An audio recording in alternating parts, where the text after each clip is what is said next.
You may communicate this to all your management heads. பஸ்ல ஏதாவது ஒரு இஷ்யூ நடந்ததுன்னா we will punish the school management also without any mercy. எந்த விதமான கருணை இல்லாமல் உங்கள் பள்ளி மீதும் தீவிர நடவடிக்கை எடுக்கப்படும். பள்ளி பேருந்துகளில் எந்தாவது குறைபாடு இருந்தா உடனடியாக சரி செய்து கொடுக்க வேண்டியது பள்ளியினுடைய மேனேஜ்மெண்டோடைய கடமை. சோ பாதி இதுல பிரச்சனைகளுக்கு காரணம் அதுவாதான் இருக்கு. அதே போல இந்த விதிமுறைகள் எல்லாம் படிச்சிருக்கீங்களா? அந்த அரசாணை என்னன்னு சொல்லுங்க. அரசாணை என்னென்ன ரூல்ஸ் படி போட்டிருக்குன்னு சொல்லுங்க. சொல்லுங்க, தெரியுமா?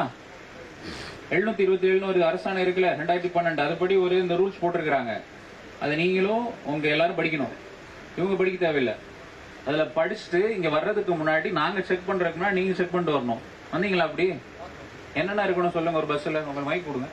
பெட்டி வந்து பர்ஃபெக்டா இருக்கணும் சார். ஏன்னா அது மட்டும் தான் நாங்க செக் பண்ணுவோன்றக்காண்டி அதை மட்டும் ரெடி பண்ணி வந்துருவீங்க. அது தவிர fire cylinder, ABC fire cylinder வந்து பக்காவா இருக்கணும் சார். சரி. அதுக்கடுத்து டயர்ஸ் வந்து கரெக்டா பக்காவா இருக்கணும் சார். என்ன பக்காவா இருக்கணும்? இது எல்லாம் ஏர் செக்அப் வந்து அது அதாவது ரொம்ப தேஞ்சி இல்லாம கரெக்டா வந்து ப்ராப்பரா வந்து இருக்கணும் சார். எவ்வளவு தூரம் ஒரு டயர் போலாம்? டயர் வந்து அந்த நூல் தெரியறதுக்கு முன்னாடியே எவ்வளவு கிலோமீட்டர் ஓடலாம்? நூல் தெரியுது தெரியாதெல்லாம் கிடையாது. இப்போ லாங் போற பஸ்ஸஸ் வந்து ஒரு சில கிலோமீட்டர்ஸ் லாங் ஷார்ட் எல்லாம் கிடையாது.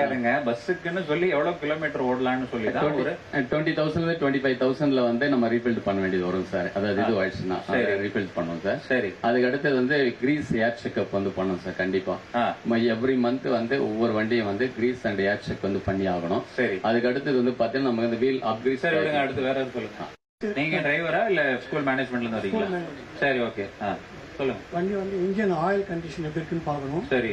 பிரேக் சிலிண்டர் அடிக்கடி ப்ராப்ளம் வரும். மழையில தண்ணி நனைஞ்சதுனால சிலிண்டர் வந்து அந்த பிரேக் வந்து ஷூ எல்லாம் பாத்தீங்கன்னா துரும் பிடிச்ச மாதிரி ஆயிடும். சரி. ஸோ அதுக்கு உண்டான போது அதை கழட்டி ஒரு 2 months 3 months ஒன்ஸ் வீலை கழட்டிட்டு பிரேக் எல்லாம் செக் பண்ணிட்டு திரும்ப ரீசெட்டிங் பண்ணி விடணும். சரி. அந்த மாதிரிலாம் பண்ணி அவ்வளவுதானா? சைட்ல டோர், விண்டோஸ், கண்ணாடி, அந்த சைடு கம்பி வருது பாருங்க சார், அது சரியா இருக்கான்னு பாக்கணும். கிளாஸ் வந்து அந்த மூவிங் சரியான காற்றோட்டம் இல்லாமல் அந்த கிளாஸ் சரியாகவே அந்த கேப்பில் வந்து அடைச்சிட்டு யூஸ் பண்ணாமல் இருக்கும். அதை சரி பண்ணணும்.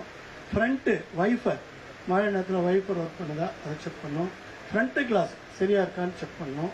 ஸோ எல்லாமே ஃபுல் பாடி செக்அப் பண்ணணும். அண்டர் சைஸ் வந்து பார்த்தீங்கன்னா அண்டர் சைஸில் சின்ன சின்ன ஸ்பாட்ஸ், ஸ்டார் கப்புன்னு ஒன்று வரும், யோக் மில்லிங்னு ஒன்று வரும், கிளச் பேரிங்னு ஒன்று வரும். ஸோ அது எல்லாமே சரியான முறையில் இயங்குது. அது சவுண்டு வரும். வண்டி ஓடும்போது பார்த்தீங்கன்னா ஒரு கட கட கடன்னு சவுண்ட், அந்த சவுண்ட் வராம அரெஸ்ட் பண்ணணும். அப்ப பேரிங் போயிருக்கு. நீங்க என்ன அதாவது ஒரு என்ன வரீங்க? Retired transport department? இல்ல சார், ஏற்கனவே நான் ஒரு குட், வெரி குட். தெரிஞ்சு வச்சிருக்கீங்க. இப்ப உங்க வெள்ளி பேருந்து பாக்குறப்ப இதெல்லாம் சொல்லி எனக்கு காட்ட போறீங்க, சரியா? தேரி எனக்கு தேவை கிடையாது. இல்ல இல்ல, பிராக்டிகலா அங்க போறப்ப இருக்கணும்.